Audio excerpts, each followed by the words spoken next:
All right, guys, tune in here because you're going to learn a ton. Nowadays, I get a lot of questions about pornography. And the discussion around pornography is always related to the discussion around masturbation. But let's just talk about pornography for a moment in this context of these primitive drives and these circuits within the hypothalamus, which we were all born with, that clearly some of them are devoted to our progression as a species through reproduction. Zero question about that. Sexual behavior being linked to reproduction. Not always, but certainly. We can all agree on that. It's a necessary precondition. I hope we can still all agree on that. But last time I checked, that's still true. A sperm and an egg met someplace in some context to create all of us. Okay? We're still grounded in that.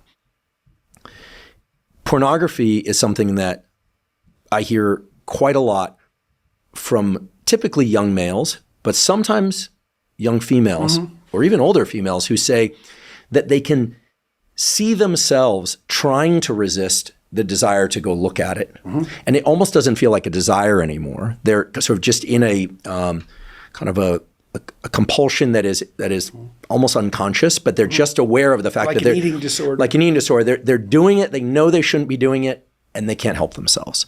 And we could think about two ways to attack this if one believes it's a real concern. And they— Yeah, like it feels super automatic, right? That's when you know there's a difference between just a natural desire for some of these things because of our reward circuitry and how it's wired, and a compulsion, like this pull where you're just kind of feeling like you're on automatic pilot, or you're watching a bad dream, you're just doing it, and you feel like you can't stop. They certainly do. So I do. I would be open if I had or do. Pornography has not been my thing, and I don't struggle with it. But when I hear from these people, it's so clear that they're asking, is it the prevalence of pornography out there? Or is it something really broken in them? Like, are they broken? But I don't know that I would say, after having the discussion we've had thus far, that they're broken. It seems to me that it's like as you said, it's the manifestation of one part of their— it's one personality within them. Well, and it's been compulsively rewarded. So, So he's hitting something really huge here. It's been compulsively rewarded. So we all have this natural tendency in our reward circuitry. And if it wasn't for that, like, we'd all be dead. Like, we need to experience pleasure after some kind of success. Otherwise, we wouldn't be striving after, life, liberty, and the pursuit of happiness, right? Like, we wouldn't be progressing. We wouldn't have made it thus far. But we have a hyperstimulus that is rewarding us over and over and over again. They've designed it so it's like, all right, keep coming back. Here we are, and we'll fix your every need. Just come back and click and type in the word. That's all you need to do, and we're right here to help you out. When you see yourself moving towards the culmination of a desired goal, a dopamine, that's accompanied by dopamine release, okay? And so two things, this, but everybody who's listening might not. There's two elements to that dopamine release. One is pleasure, but the other is that the dopamine, imagine that there are circuits activated as you're acting. What the dopamine does is increase the probability that the circuits that were activated just before the positive experience happened grow. Okay, so now if you're engaged with pornography and that culminates in successful sexual satiation, which it can, that's what masturbation does, then the whole personality that's oriented toward that set of stimuli is going to come to dominate. It's very much like an addiction, except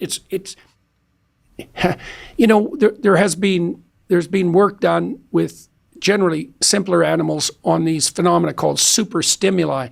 I think it's stickleback fish where this was first observed. So males— I hope I get this right, but I've got it approximately right.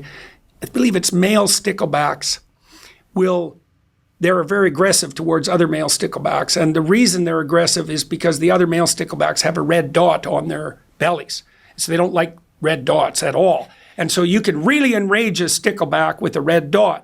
And if you use a red dot that's a little bigger and a little brighter than the typical red dot, you get a superstimulus. It's virtually irresistible to the stickleback. And it's weird because the maximal activation is produced by a stimulus that they wouldn't see in nature. It slightly exceeds— that's exactly what pornography does. It's a superstimulus, right? And it's not surprising that, young males in particular are susceptible to that because male sexuality in human beings is very visually oriented, very. And a lot of our brain is visual, way more than virtually every other animal, certainly every other primate and every other mammal. And so we have a situation where any 13-year-old boy can see more hyper-attractive, super-stimulus women in one day than the most successful man who ever lived 100 years ago would have ever seen in his whole life. Yeah, well, that's like an evolutionary, radical ecological transformation.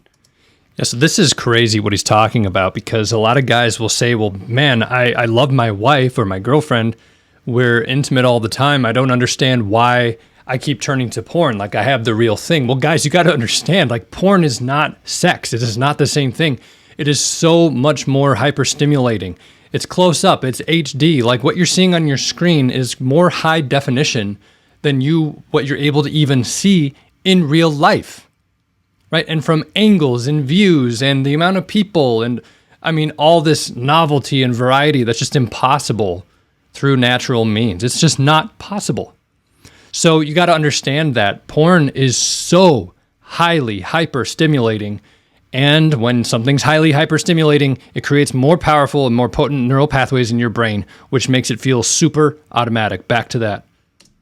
And it's worse because it's easily accessible, so it takes no work, right? So not only is it a super stimulus, it's one that's at hand, so to speak. Yeah, so guys, what you need to understand is that you are not broken. Now, you may have experienced some difficult things in your past. You may be emotionally trying to escape, but what you need to understand is the brain is designed to do three things specifically. 1, seek out pleasure. 2, avoid pain. And 3, to do those two things as efficiently as possible. Porn is efficient, porn is easy, porn is hyper pleasurable, and it numbs emotional, even physical pain.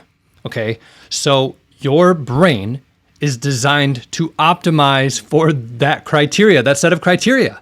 Okay, so this is why it gets to the point where it feels so compulsive and so automatic, because it's so pleasurable, it's so easily accessible, and it does its job so efficiently. Although, obviously, we know afterwards you're left with nothing. You have the crash, you feel terrible about yourself, there's shame, you lose energy, you lose drive. I mean, there's all kinds of negative consequences afterwards, but in the moment, it absolutely works. And so that compulsion gets built because this is how brain science works, you guys. So understanding that, yeah, that can be scary, it can be daunting, but understanding that you can absolutely reverse that as well. Knowing how the brain works, we can reverse the conditioning that is created over time by pornography. That just takes a very specific skill set. Guys, I teach that skill set, so if you're looking for more tips and tricks, hit subscribe if you like content like this. Also, if you're looking for hands-on help and you're ready to put this behind you right now for good, click the link below the video, and I'll talk to you soon.